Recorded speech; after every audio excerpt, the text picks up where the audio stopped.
Voter তালিকার SIR শব্দটি এখন কতটা আতঙ্ক এবং ভয়ের পরিবেশ তৈরি করেছে তা এখন রাস্তাঘাটে বের হলেই পরিষ্কার বোঝা যাচ্ছে।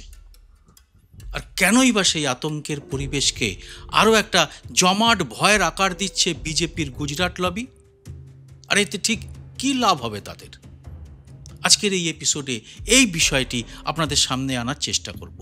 সেই সঙ্গে ভারতের প্রথম নির্বাচনে সেই সময়ের নির্বাচন কমিশনার সুকুমার সেন কিভাবে গোটা বিশ্বে নজির তৈরি করেছিলেন, আর তার সঙ্গে কতটা ফারাক আমাদের এই জ্ঞানেশ কুমারের, তার একটি ছোট্ট নমুনা সামনে আনব। সুকুমার সেনের কাজ বিশ্লেষণ করে কেন মুগ্ধ হয়েছিলেন ঐতিহাসিক রামচন্দ্র গুহ, কি বলেছিলেন তার সম্পর্কে জানাবো সে কথাও। ভিডিওটি শেষ পর্যন্ত দেখে ভালো লাগলে লাইক ও শেয়ার করে এটি আরও মানুষের কাছে পৌঁছে দিতে ভুলবেন না।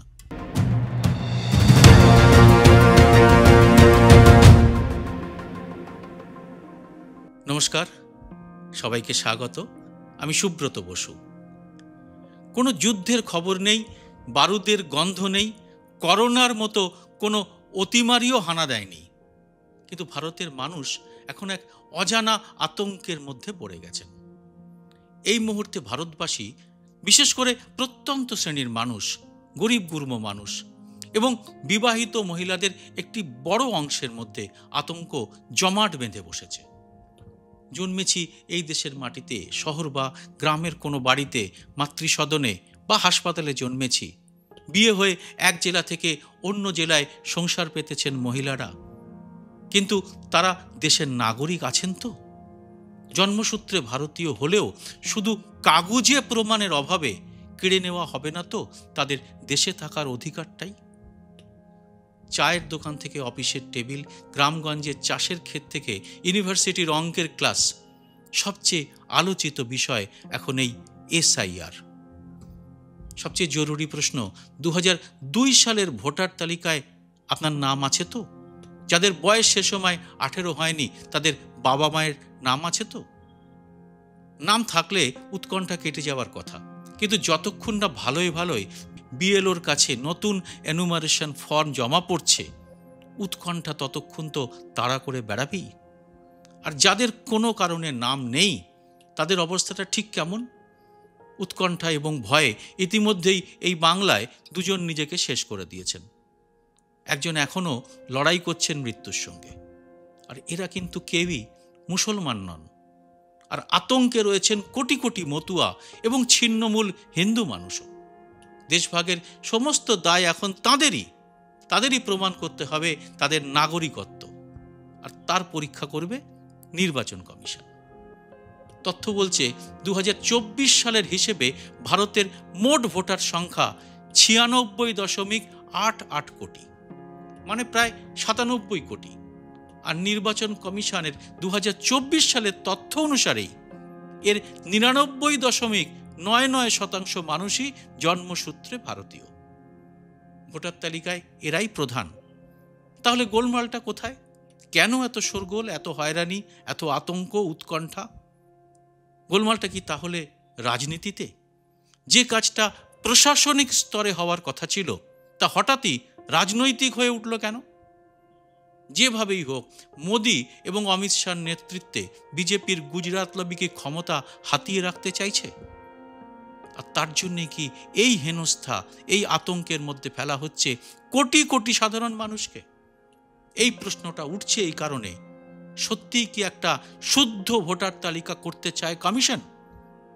তাহলে প্রশ্ন, ভোটার তালিকায় নিজেদের মতো করে লোক ঢুকিয়ে বা বৈধ ভোটারের নাম অনলাইনে জালিয়াতি করে যে বাদ দেওয়া হয়েছে, তা নিয়ে যে সমস্ত তথ্য পেশ করেছেন রাহুল গান্ধী এবং পরে মহারাষ্ট্রের আদিত্য ঠাকরে, তা কেন কোনো জবাব আসেনি নির্বাচন কমিশনের কাছ থেকে? কমিশন রাহুলকে 7 দিনের মধ্যে মাপ চাইতে বলেছিল। রাহুল তো মাপ চাননি।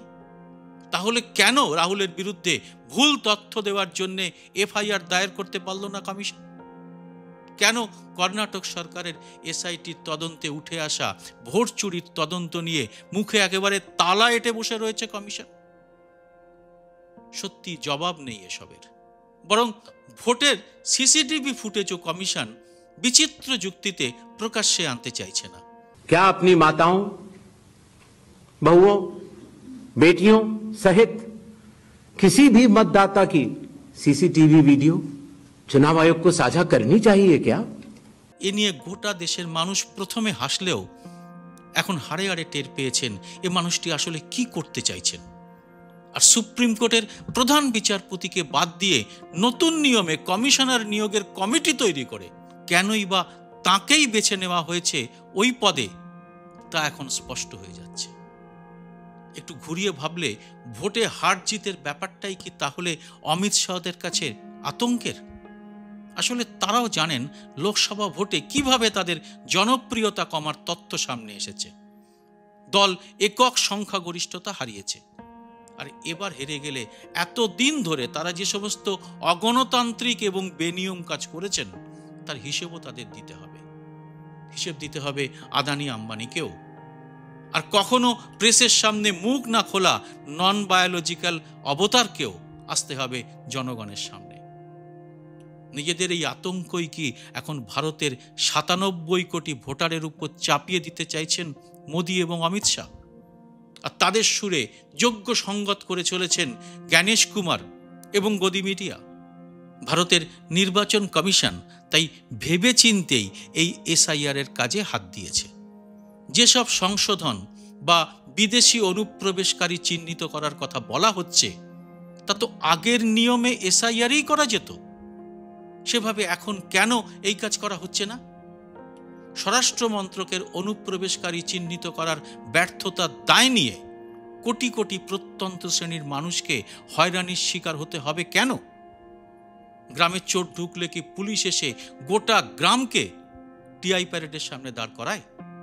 এই বিচিত্র কাজ এগিয়ে নিয়ে যাওয়ার জন্যই কি সবচেয়ে জরুরি কাজ হলো একটা ভয়ের পরিবেশ তৈরি করা, একটা আতঙ্কের পরিবেশ সৃষ্টি করা, এবং ওই পরিবেশ তৈরি হলে গুজবের পরিবেশ নিজে নিজেই সৃষ্টি হয়ে যাবে। আর গুজব একবার ডালপালা মেললে তাকে আটকায় কে? নাম না তুলতে পারলে ডিপোর্ট, বহিষ্কার। দেশের প্রধানমন্ত্রী ঘন ঘন নির্বাচনী প্রচার করেন, আর এই প্রচারের সময় নির্বাচনী নিয়ম নীতি তিনি অবলীলায় লঙ্ঘন করেন। বিহারের এসআইআর এর পর জ্ঞানেশ কুমার কোনো রোহিঙ্গা বা অনুপ্রবেশকারীর সংখ্যা সঠিকভাবে বলতে পারেননি। মানে ধরেই নেওয়া যায় বলার মতো কোনো সংখ্যাই পাননি। কিন্তু তাতে কেন দমে যাবেন মোদি? দেশের কোনো সমস্যা মেটাতে না পারা এই প্রধানমন্ত্রীর জেতার একমাত্র ভরসা এখন অনুপ্রবেশকারী, যারা দেশের নাগরিক না হয়েও নাকি দেশের মানুষের হকের রেশন বা অন্যান্য সুবিধে ছিনিয়ে নিচ্ছে। আর নির্বাচন কমিশনও এই মিথ্যার ঝুড়ির প্রচার বন্ধ করার কোনো চেষ্টা না করে জন্মসূত্রে ভারতীয়দের ভোটের অধিকার নিয়ে এখন প্রশ্ন তুলে দিয়েছে। বিহারের লক্ষ লক্ষ মানুষের নাম, বিশেষ করে সংখ্যালঘুদের নাম অত্যন্ত অন্যায়ভাবে ভোটার তালিকা থেকে বাদ দেওয়ার অভিযোগ উঠেছে। আর এরপরেও নিজেদের পিঠ চাপড়ে নিজেদেরই প্রশংসা করেছেন মুখ্য নির্বাচন কমিশনার জ্ঞানেশ কুমার। আর সুপ্রিম কোর্টও তারিখের পর তারিখ দিয়ে বিষয়টিকে ঝুলিয়ে রেখেছে। তাহলে আতঙ্কিত মানুষরা কার কাছে যাবেন? অথচ গণতন্ত্রের দেশ ভারত স্বাধীন হওয়ার মাত্র ৩ বছরের মধ্যেই দেশে ভোট নিয়ে এমন একটা সিদ্ধান্ত নিয়েছিল যা ছিল সব দিক থেকেই ঐতিহাসিক। সেটা কি রকম? তাহলে আমাদের সবচেয়ে পুরনো গণতান্ত্রিক দেশের ভোটের কিছু উদাহরণ সামনে আনতে হয়। আমেরিকায় প্রথম ভোট হয় ১৭৮৯ সালে। সেই জন্যেই আমেরিকা বিশ্বের সবচেয়ে প্রাচীন গণতান্ত্রিক দেশ। কিন্তু আমেরিকায় মহিলাদের ভোটাধিকার ছিল না প্রথম নির্বাচন থেকে। ১৭৮৭ সালের সংবিধানের ভোটাধিকার রাজ্যের উপরে ছেড়ে দেওয়া হয়। কিছু রাজ্যে সম্পত্তি সম্পন্ন মহিলারা ভোট দিতে পারতেন, যেমন নিউ জার্সি। কিন্তু পরে ১৮০৭ সালে তাও বাতিল হয়ে যায়।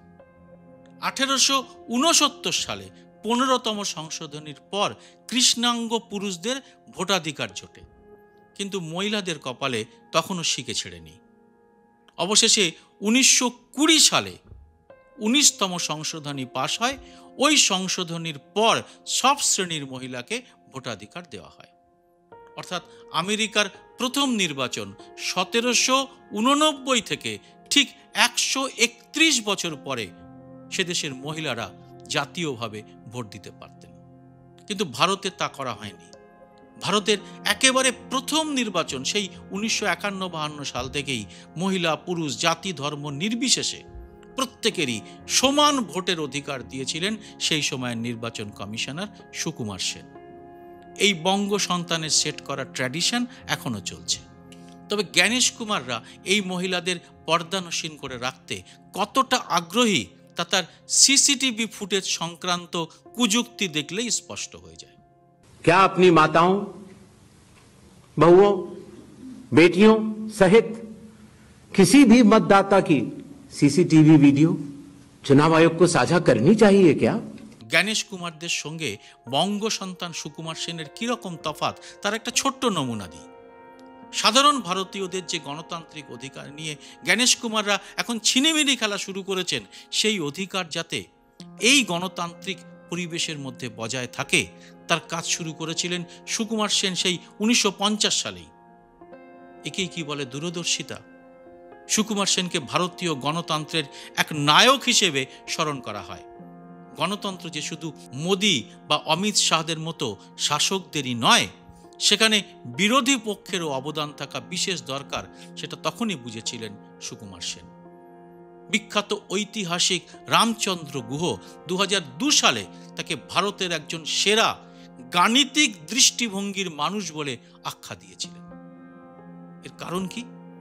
কারণ সুকুমার সেন নির্বাচনী জটিলতাগুলোকে সমাধান করেছেন অনায়াসে এবং খুব গুরুত্ব দিয়ে। কিরকম ছিল সেই সব জটিলতা?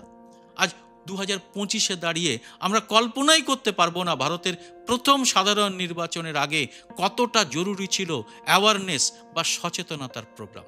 এর আগে ভারতীয়রা কোনোদিন ভোট দেননি, তাই পুরো বিষয়টি নিয়ে ভোটার, ভোট গ্রহণকারী কারোরও কোনো অভিজ্ঞতাই ছিল না। আজ যেমন জ্ঞানেশ কুমাররা যেভাবে মানুষকে বুথমুখী হওয়া আটকাতে ব্যস্ত, ঠিক তার উল্টোটাই তখন করতে হয়েছিল সুকুমার সেনকে। লাইনে দাঁড়িয়ে নিজের নাম ভোটার তালিকায় দেখে ভোট দেওয়ার পদ্ধতি সে সময় সত্যিই অভিনব ছিল। একই সঙ্গে সুকুমার সেনের সামনে সমস্যা হিসেবে ছিল দেশের 85% নিরক্ষর ভোটারের। তাদের পছন্দের দলকে তারা কিভাবে ভোট দেবে, কিভাবে তারা পড়বেন নিজের দলের প্রার্থীদের নাম? পুরো বিষয়টা সুকুমার সেনকে সাজাতে হয়েছিল অত্যন্ত সরল এবং সহজভাবে। রাজনৈতিক দলগুলির জন্য তিনি প্রতীক চিহ্ন চালু করেছিলেন। কংগ্রেসের প্রতীক ছিল জোড়া বলদের সঙ্গে যুক্ত লাঙল, আর কমিউনিস্ট পার্টির জন্য ছিল কাস্তে ধানের শীষ। টিভি তো দূরস্থান, তখন রেডিও ছিল বিরল। সুতরাং পোস্টার এবং ডকুমেন্টারি ফিল্ম তৈরি করতে হয়েছিল মানুষের কাছে পৌঁছানোর জন্য। ভোট দিন, গণতন্ত্রকে শক্ত করুন, এরকম একটা সরল বার্তা দেওয়া হয়েছিল 1950-এর ভোটে। কল্পনা করুন 1950 সালে 8 কোটি মহিলা ভোটারকে তিনি নথিভুক্ত করেছিলেন ভোটার তালিকায়, যা সেই সময় ফ্রান্সের মূল জনসংখ্যার থেকেও বেশি ছিল। আর এই 2025-এর আধুনিক প্রযুক্তির যুগে প্রধানমন্ত্রী এবং জ্ঞানেশ কুমারের মুখে প্রমাণহীন তথাকথিত কোটি কোটি অনুপ্রবেশকারীর গল্প। কি করে নাম কাটা হবে তার অপচেষ্টা। আর কম্পিউটারে যেসব সুবিধে নেওয়া যায়, যেমন ডিজিটাল ভোটার তালিকা বা অন্যান্য সুবিধে, সেগুলো তারা প্রকাশ্যে অন্যদের ব্যবহার করতেই দেবেন না। আর এই কোটি কোটি অনুপ্রবেশের গল্পের গরুকেই গাছে চড়িয়েই কি গণতান্ত্রিক প্রক্রিয়া থেকে বাইরে ঠেলে দেওয়া হবে বহু ভারতীয়কেও? তারপরে কি হবে তাদের? অমিত শাহর কথা মতো বহিষ্কার বা ডিপোর্ট? সবাইকে অবশ্যই প্রমাণ করতে হবে তারা ভারতীয়, আর এর জন্য দেখাতে হবে নথি। স্বরাষ্ট্র মন্ত্রকের এই কাজ নিজেদের কাঁধে বেমালুম তুলে নিল নির্বাচন কমিশন। এটা কি সাংবিধানিক কাজ হলো? এর উত্তর কিন্তু আমরা এখনো পাইনি সুপ্রিম কোর্টের কাছ থেকে। ঠিক যেভাবে বাহুবলীরা ভোটের সময় আতঙ্ক এবং ভয়ের পরিবেশ তৈরি করে নিজেদের পক্ষে ভোট করিয়ে নেয়, মোদী সরকার এখন কি ঠিক সেই রকমই বাহুবলী করে তুলতে চাইছে নিজেদের? তার প্রথম পদক্ষেপ কে ভোট দেবে কে দেবে না তা ঠিক করে দেওয়ার জন্য এই এসআইআর। তারাই ঠিক করে দেবেন কে ভোটার হবে আর কে বাদ যাবে। আর সেই জন্যেই কি এই আতঙ্কের পরিবেশ তৈরি করা হচ্ছে? এ বিষয়ে আপনার মতামত অবশ্যই জানান কমেন্ট বক্সে। জয় হিন্দ, সত্যমেব জয়তে।